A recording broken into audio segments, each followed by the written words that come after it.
Thank you, Gilbert. Oh, boy, he just gets us in the mood every Sunday morning. Thank you so much. Good morning, everyone. Good morning. Good morning, universe. Good morning, life itself. My name is Fran Daniels, religious science practitioner here at Miracle Center for Spiritual Living. I greet you in peace, love, and joy. Yes, yes, yes. As we begin our service this morning, let us join together in consciousness, heart to heart, as we present our invocation. And in doing so, we recognize that there is but one God, one life, one universe, one living spirit. And we identify with that one life, that one living spirit, and allow it to move through us, around us, for us, knowing it only moves in a realm of love and peace and joy. As we allow the Spirit to move through us, we release our own ideas and allow the Spirit to give us that divine inspiration to be the best that we can, to do the best that we can, to help others, and to be a living example of all that God is. So it is in this idea we magnify that presence in this morning's service, heart to heart, knowing that Spirit moves through every living entity equally, existing only in peace, love, and joy. And during this Christmas season, we really identify with that. Let there be peace on earth, and let it begin with me. So I deem this morning's service an example, a living entity of peace and love. As I bless all those that partake in this service, I bless our sound man, I bless our musicians, I bless our ushers, and I bless our mouthpiece of Spirit this morning in the form of Reverend Teresa Slusher, as she brings us those ideas of peace, love, and joy, those inspirational ideas of expressing every day, individually, all that God is through us, expressing love. And in this season of love, that's all we give, that's all we accept, that's all we are. Love, love, love. And as this presence moves through this morning service, we're overjoyed. We're refreshed. We're in thanksgiving that love of God in me, as me, is me. And that's all we are. Giving thanks for this knowingness, giving thanks for this love, giving thanks for this presence. I decree this service is in divine order, and therefore is a spiritual experience. And if you're in agreement with the words spoken, please affirm with me. And so it is. And so we let it be. Amen. Amen. Amen.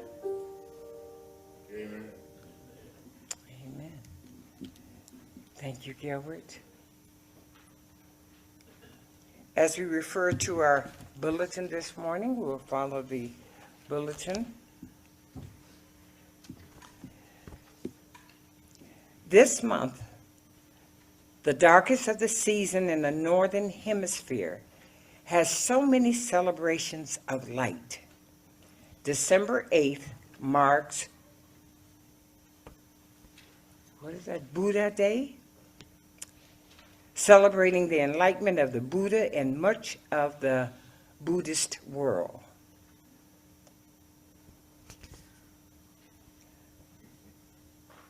The tradition of Yule on December 21st honors the passing of the shortest day of the year, remembering the return of light. Christmas celebrates the birth of Jesus, the light of the world in the Christian tradition. December 26th marks the beginning of both Hanukkah and Kwanzaa, with the symbology of candles.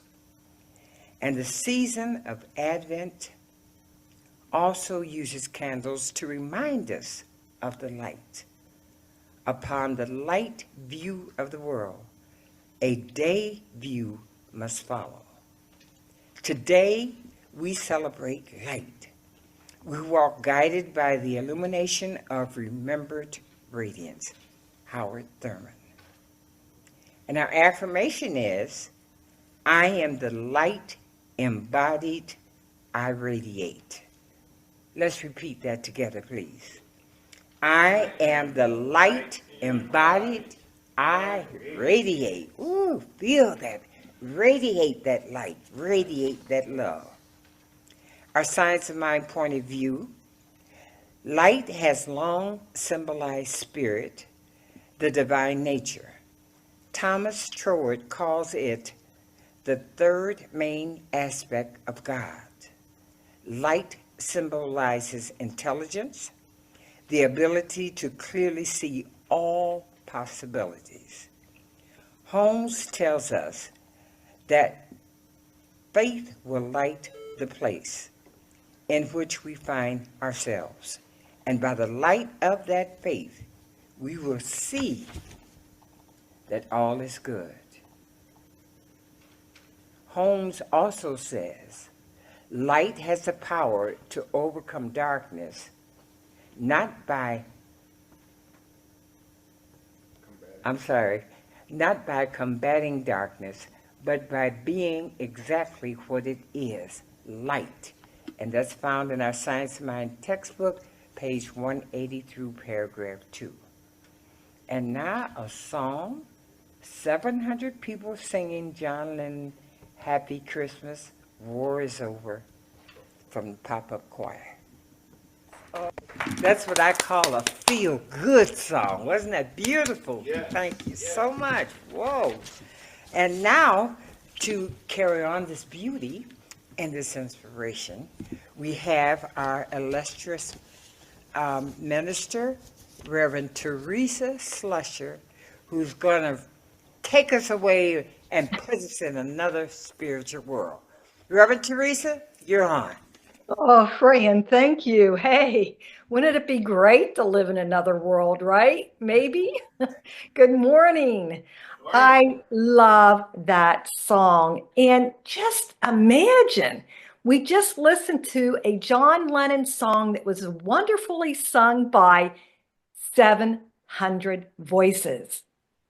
And all 700 voices are individualized expressions of the incredible light of being, expressing the joy of Christmas and the desire or hope to have peace here on earth.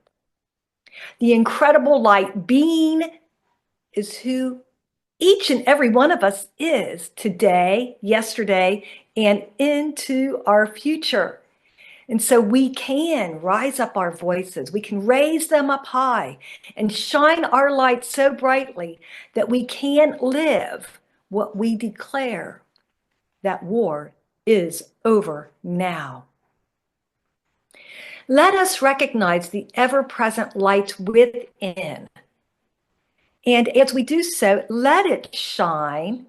When we let our light shine, life becomes brighter, and we light up the lives of others just by being who we are. We don't have to convince, fix, struggle, or even argue. We just have to be. What a concept. It is truly our nature to shine our light. It is when we hide our light that life becomes a struggle. You know, that little ego that wants to conquer and divide, to say, I me mine, I me mine, I me mine. The ego, which stands for edging God out. Let's pause a moment, take a deep breath, and really reflect on light as our nature. Now, in our Science of Mind point of view read today, we mentioned Thomas Troward. He lived many, many years ago. He was born way back in 1847. And he is known to be a tremendous influence on Ernest Holmes. Troward lectured on the 7 aspects of God, and they are beauty, life, love, peace, joy, light, and truth. And light symbolizes intelligence, the ability to clearly see all possibilities. We know from practical experience that light by its own nature dispels darkness. Flip on the light switch, boop, the darkness goes away. It doesn't dispel darkness by fighting it. It's a simple flip. It dispels the darkness being exactly what it is, light. So if light is also our nature, all we need is to be or become the light that we are, to let it shine. We are the light of our world. When we shine our light, we can see where we are going. We are not in the darkness or clueless to what is around us because we are not grappling in the darkness. We're lit up. This is our journey, this life. This is our journey to become the light of our world. We say Jesus Christ is the light of the world. And in the Christmas season, the darkest time of every year, we celebrate the birth of Jesus. We celebrate light. Humans have always sought light and celebrated light, especially during the darkest times. We find joy in Christmas lights. We seek people that light up our world. We can light up a whole city with electrified lights where once we used candle lights to light our ways. And yes, many are known to worship the sun for its warmth and its brilliant light. However, the darkness does not have, let's not make darkness bad, because darkness does have a pivotal part to play in our life. Darkness is crucial. Without the darkness, we would not be able to see the beautiful Christmas lights. We would not be able to witness our own radiance. It is when we are in the dark that we seek the light. We see the light bulb light up when we have ideas in solving problems. When we're grappling in the dark, we seek solutions.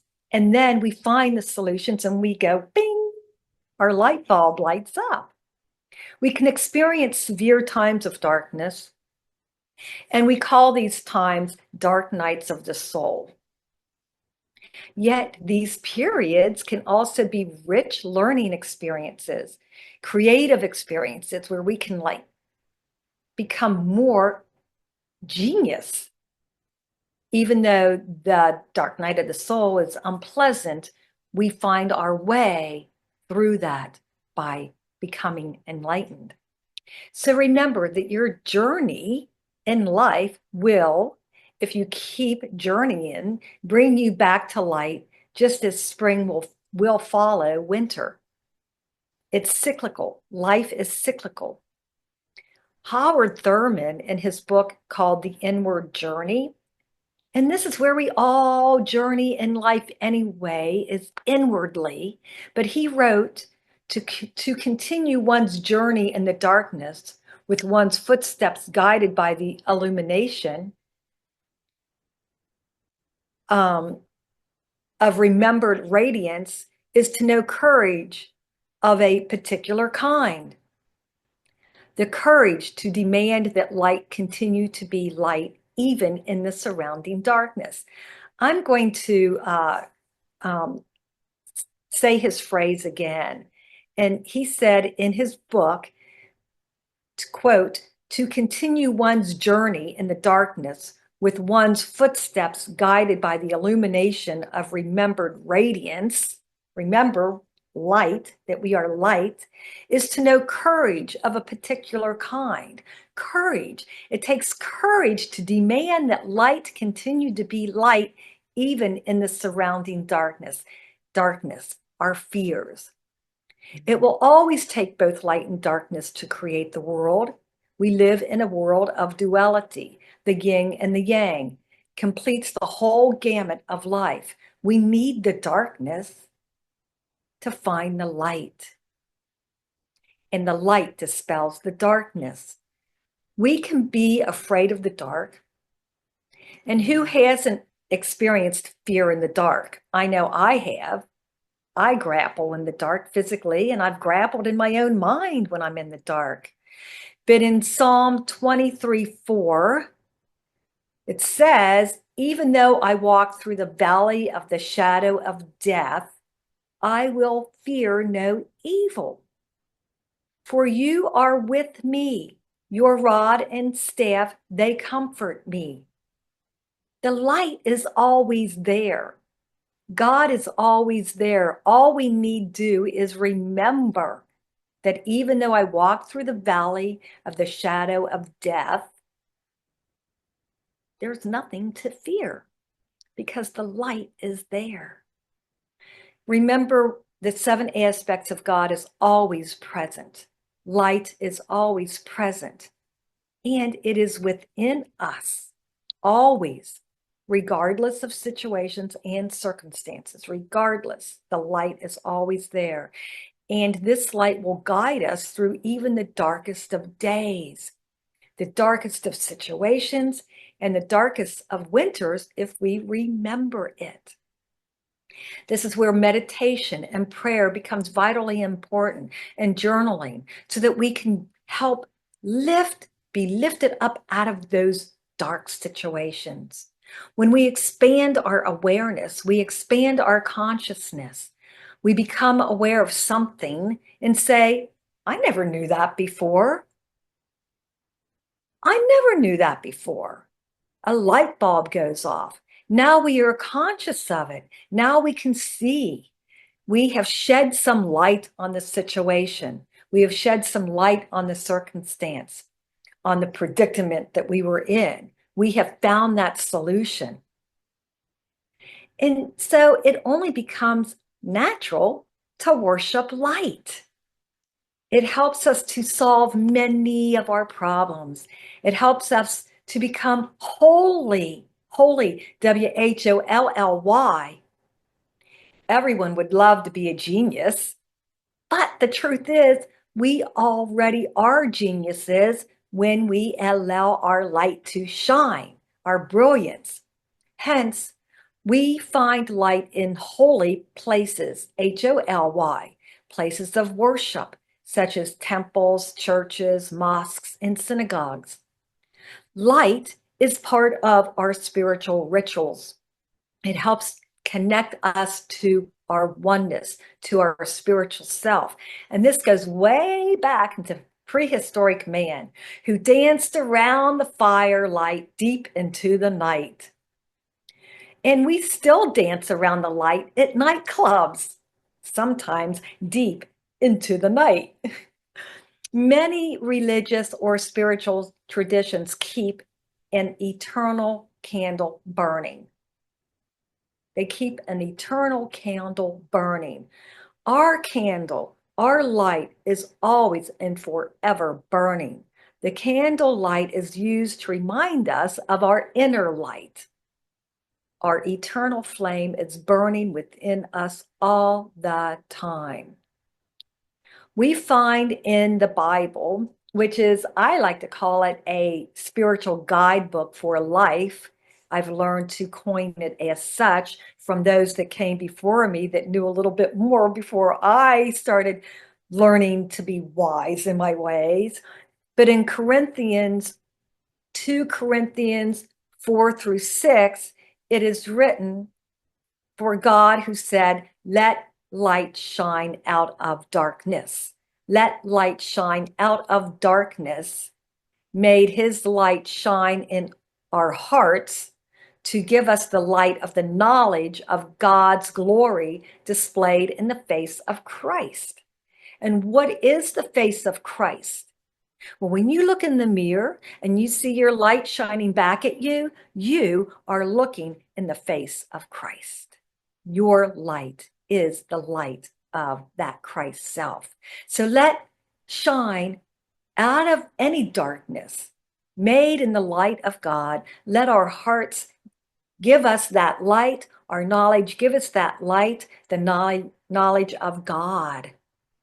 And also too in Genesis 1-3 in the Bible, and God said, let there be light. And there was light. He said, let there be light, and there was light. And then God saw that light was good. And then he separated the light from the darkness, the yin and the yang, duality. And then creation was able to take place because we need both light and darkness to create. In the first biblical creation story, light is the first creation of God. This light is not a physical light, we know. The sun, moon, and stars came together. It is the light of spirit, the Christ or Buddha nature, the enlightenment, which all who connect deeply with that infinite consciousness experience, enlightenment.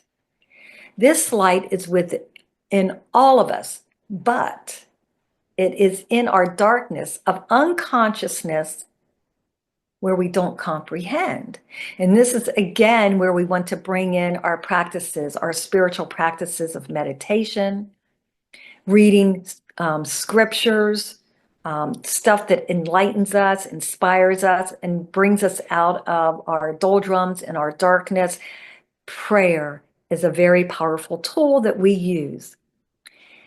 Again, it is during the darkest month of the year that we celebrate light using candles. Candles actually symbolize our spiritual light.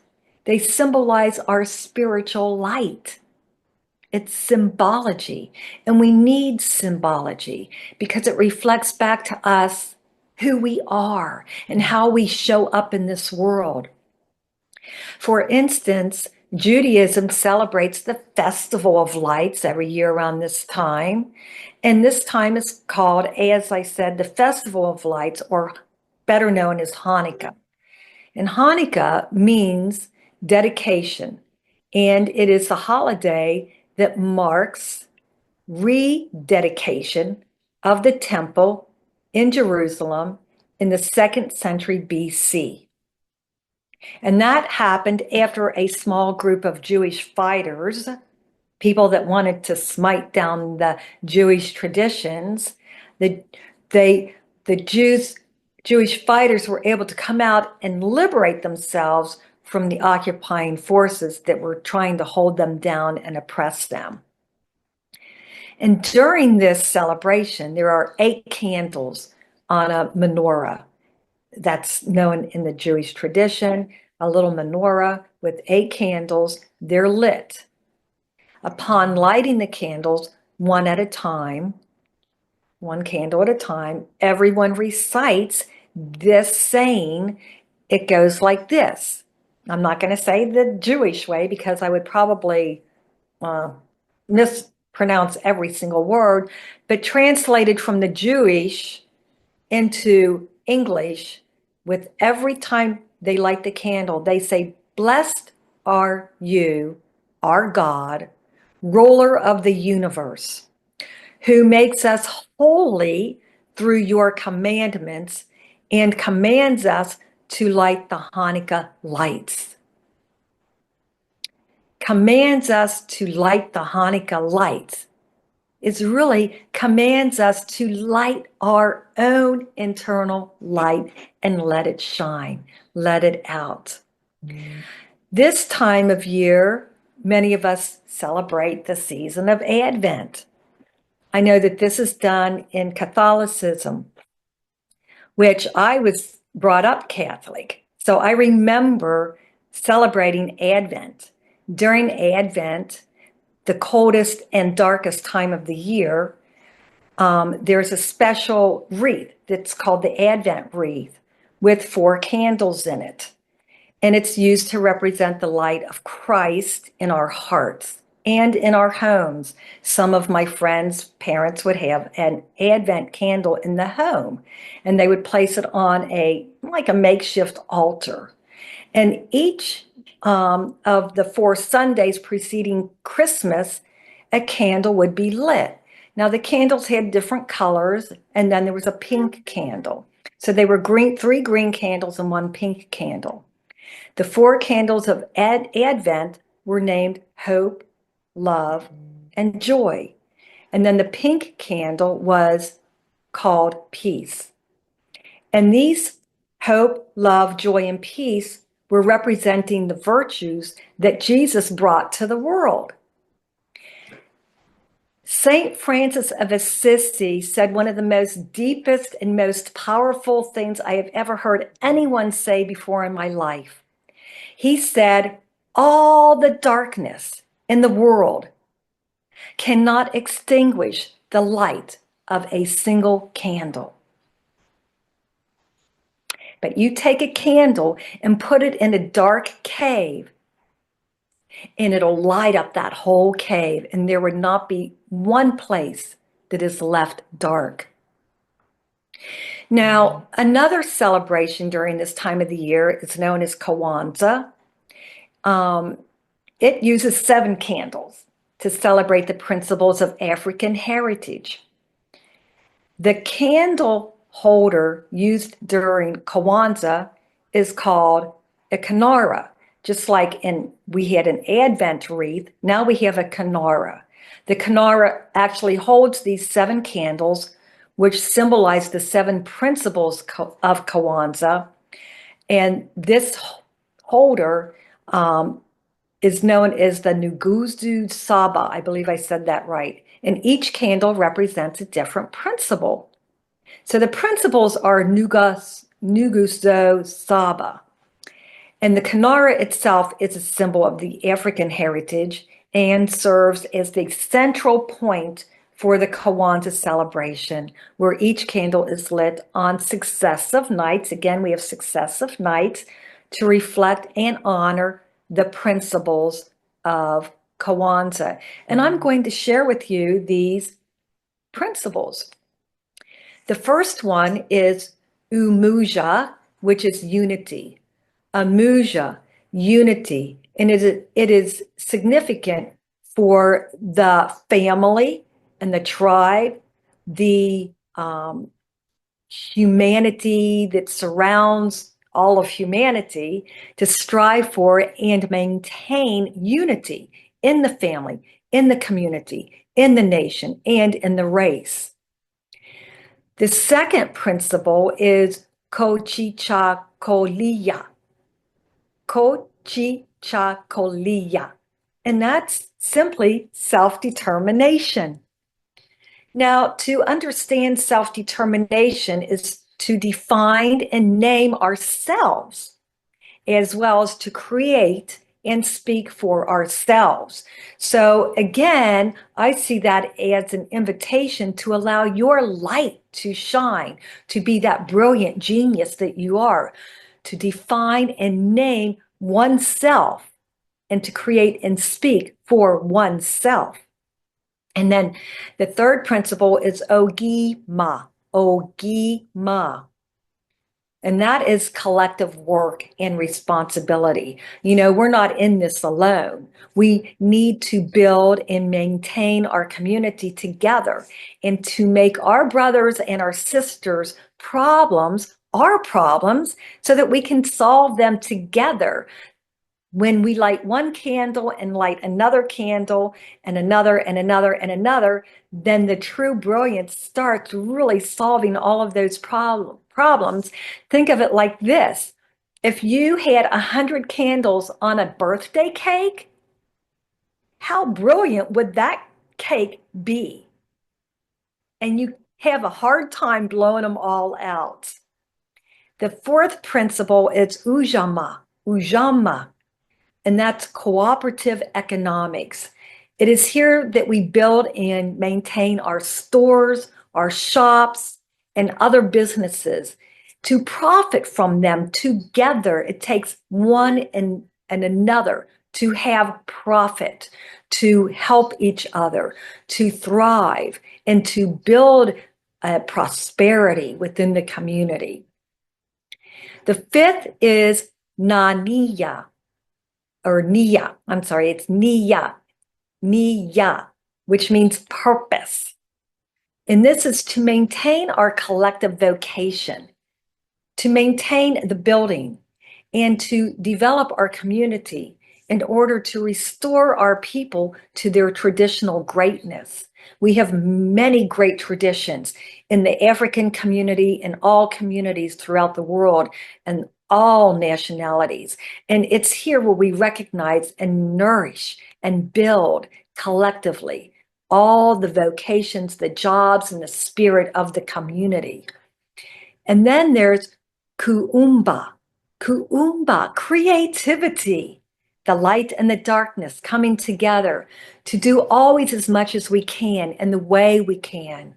If someone's faltering down, lift them up with your light.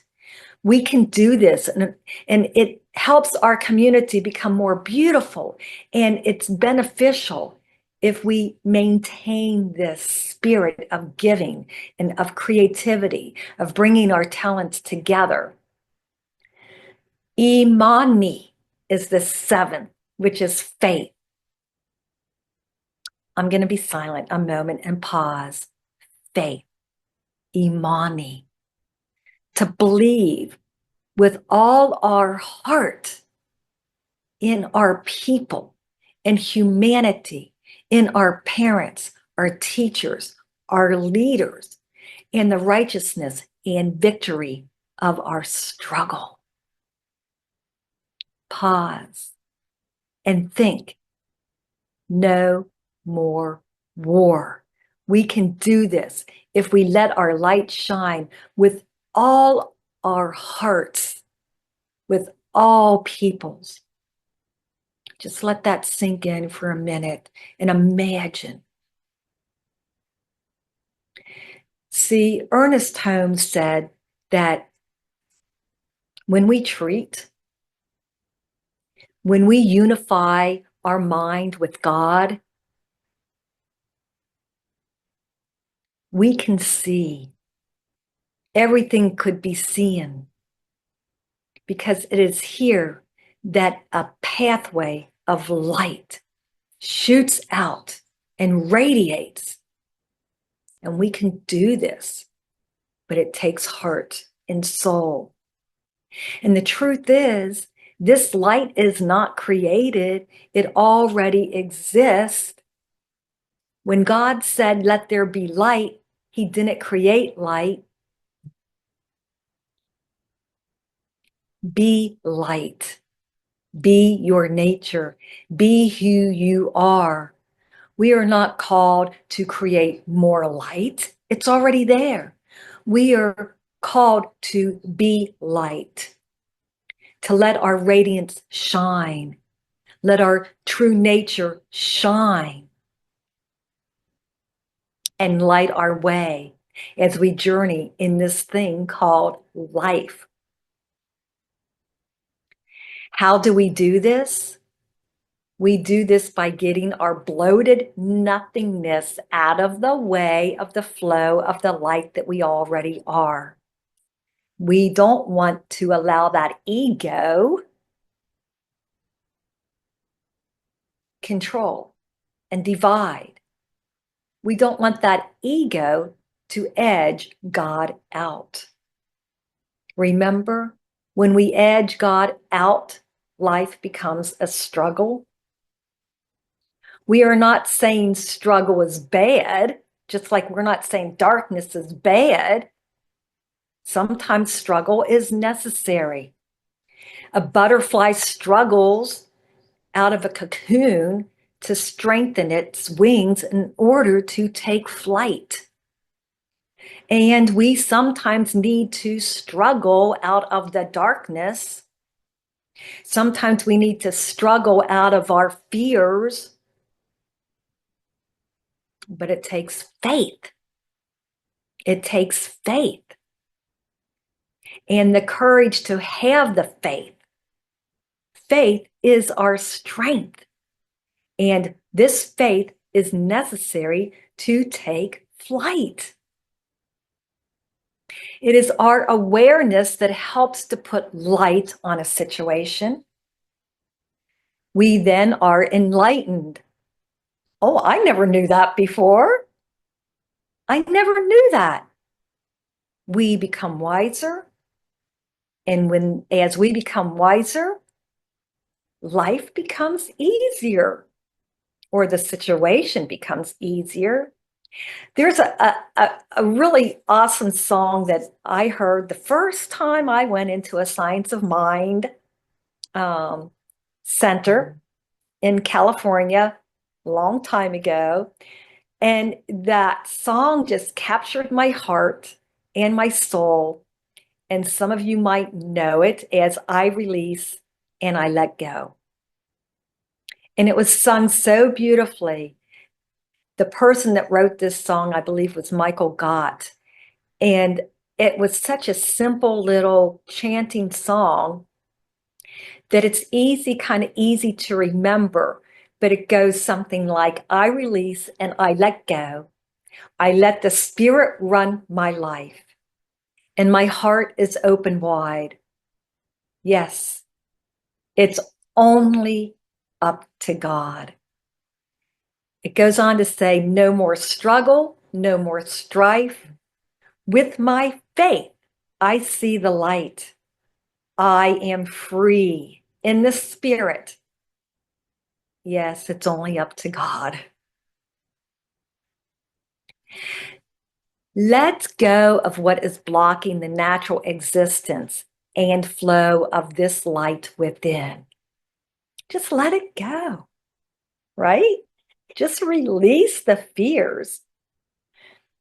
Ernest Holmes tells us that we become conscious of darkness only when we are without faith. For it is true that faith is the ever the light of our day and the light of our way, making that way clearly visible to us, even when to all others it may be set with, let's say, obstacles and the ongoing rough. Ernest Holmes wrote that this is part of life and living and learning as we progress forward, move forward, and expand in our consciousness. And so, when we celebrate the external light, whether solstice, say the birth of Jesus, Hanukkah, or any other external light functions, we're really celebrating the light that is already within us. And we have a reading, and so if my reader would kindly come forward.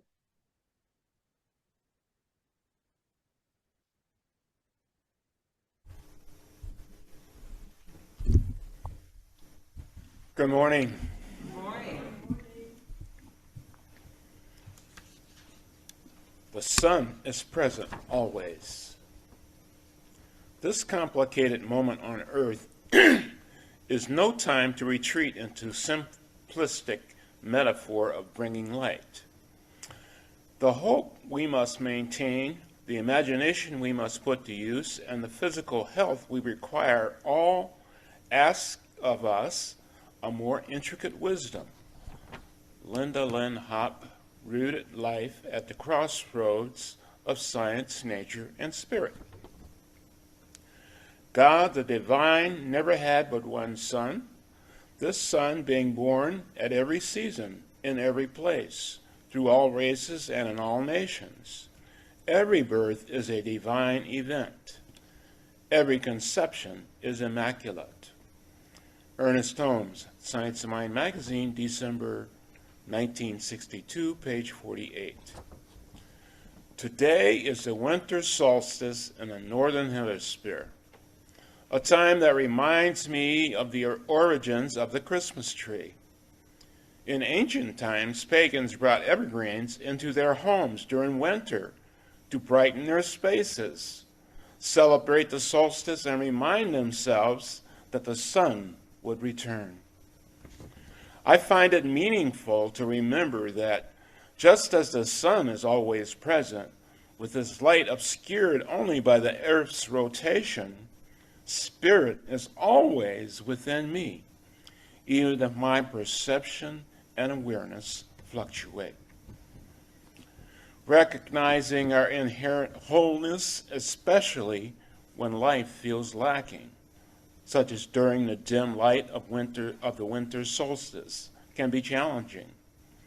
Yet wholeness is our true essence, even if it doesn't always manifest as what we deem good. It might sometimes appear as incomplete, messy, painful, or difficult. In such moments, remembering that wholeness equals oneness, and oneness is a spiritual truth, can offer comfort. Perhaps during tough times, we can find ways to metaphorically bring in a tree and celebrate the balance of all experiences, trusting in the continuous presence of Spirit within us. What are you reminding yourself of today?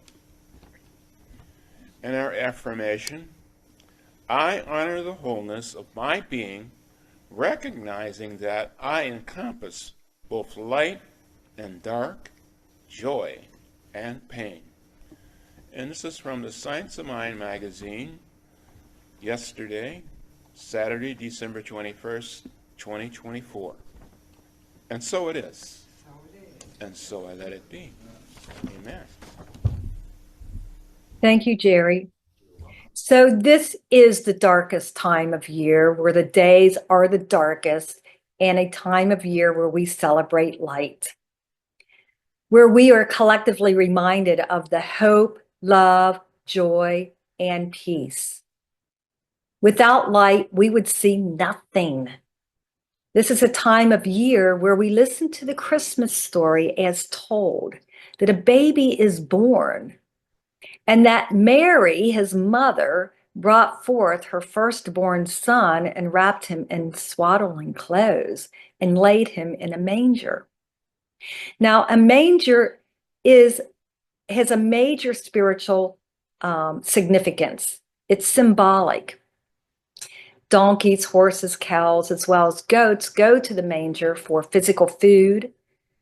But with Jesus laying in a manger, we can go to the manger for spiritual food. A baby symbolizes the humility and simplicity of Christ's birth, who became the light of the world. So the story of Christmas is the story of the light coming into the world. It's in John 1, 4 through 5. It's written that in him was life, and the life was the light of men, and the light shineth in darkness, and the darkness comprehended it not. And then in John 7 through 9, it's written that the same came for a witness, to bear witness of the light, that all men through him might believe. Now, he was not that light, but was sent to bear witness of the light. That was the true light, which lighteth every man that cometh into the world. Even though Jesus said, I am the light of the world. We are all the light of the world. And we have a song that helps to depict some of the Christmas story. So, Chris, if you will play us our song, Light of the World by Lauren Daigle, I think is how you say her name. Thank you, Chris.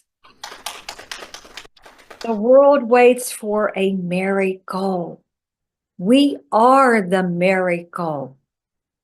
If we would just have enough faith in ourselves and faith in our fellow people in the universe and faith in God, this faith will light the place.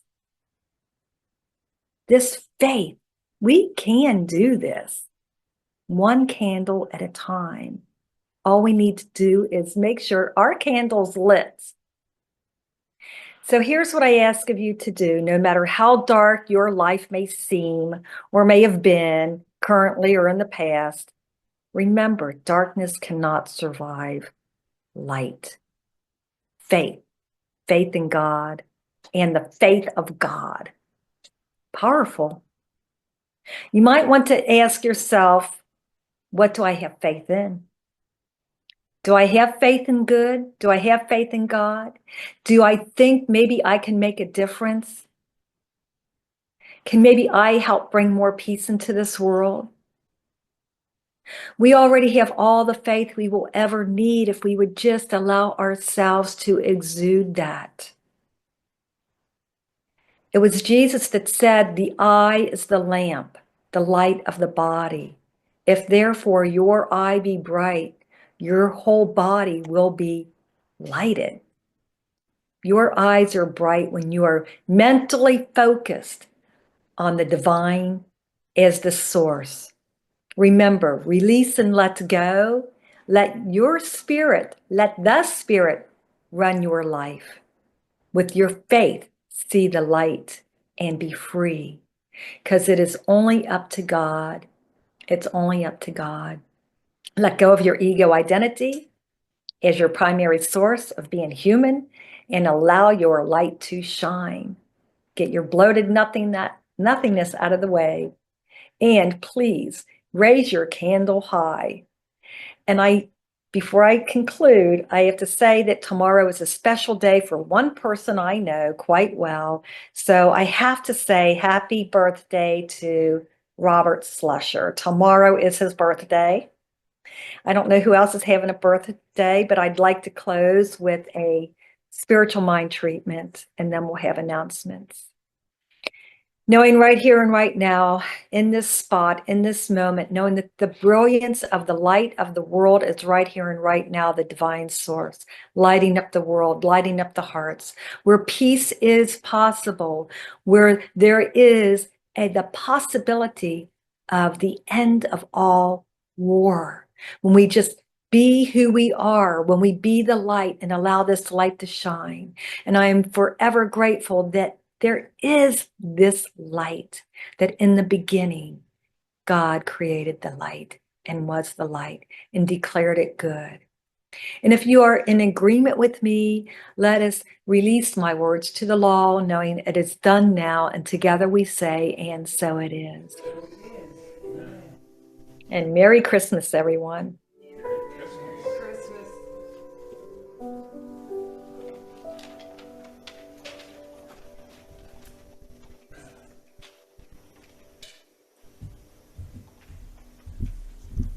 Wow. Let's give Reverend Teresa a big hand. Ooh. Let there be light. Let there be light. Oh, wonderful.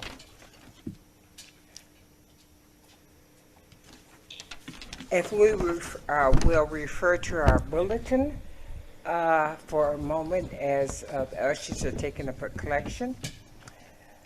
conclusion, and call to action.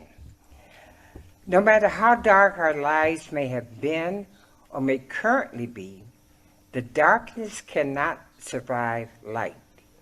Faith in God, and the faith of God, as Emma Curtis Hopkins said, is the power that frees and expresses the light. We must ask, what do I have faith in? Do I have faith in good or in lack, limitation, suffering, and unhappiness?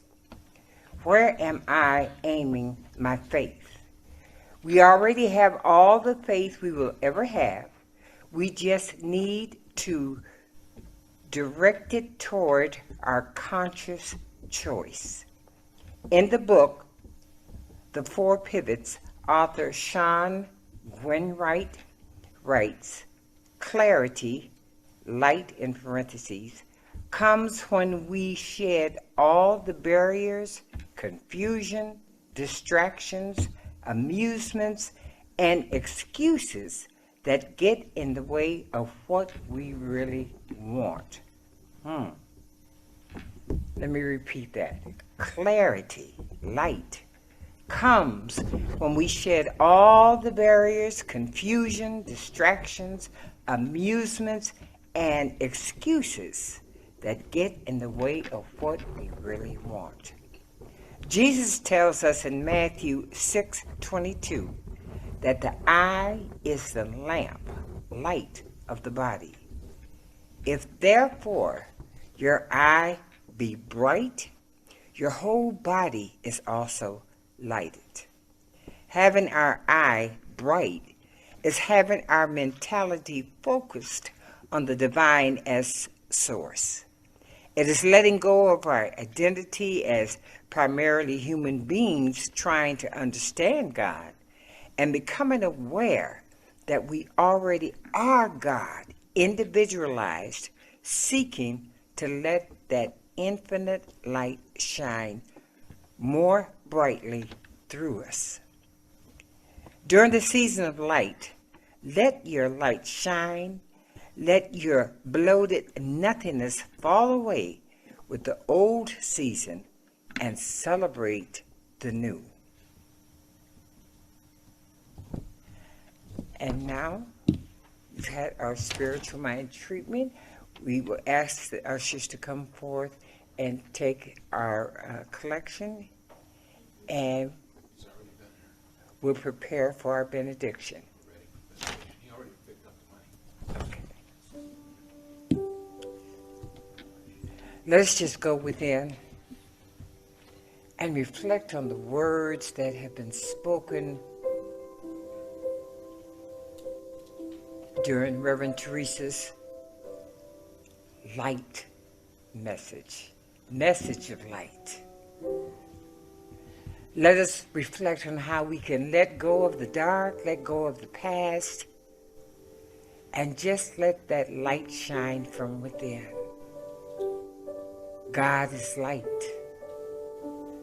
Let us individually and collectively be the light of the world. And let's give thanks for this. Let's give thanks for this knowledge, give thanks for this knowingness, give thanks for this beingness. Give thanks that the light within us is ever bright. Thank you, God, for this knowledge as we bless this day, bless the following week, and knowing that we are surrounded with the light of love, the light of peace, the light of joy. We're surrounded by all that God is. We give thanks. And if you're in agreement with the words that I've spoken, simply affirm with me. And so it is. And so I let it be. And together we say, Amen.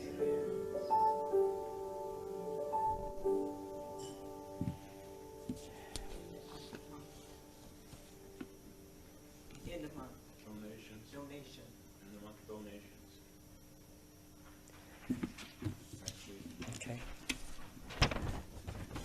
we give thanks for your financial support, and know that as you give, so shall you receive, and you are blessed. Have a blessed week, and let your light shine. And now we'll circle up with the peace song.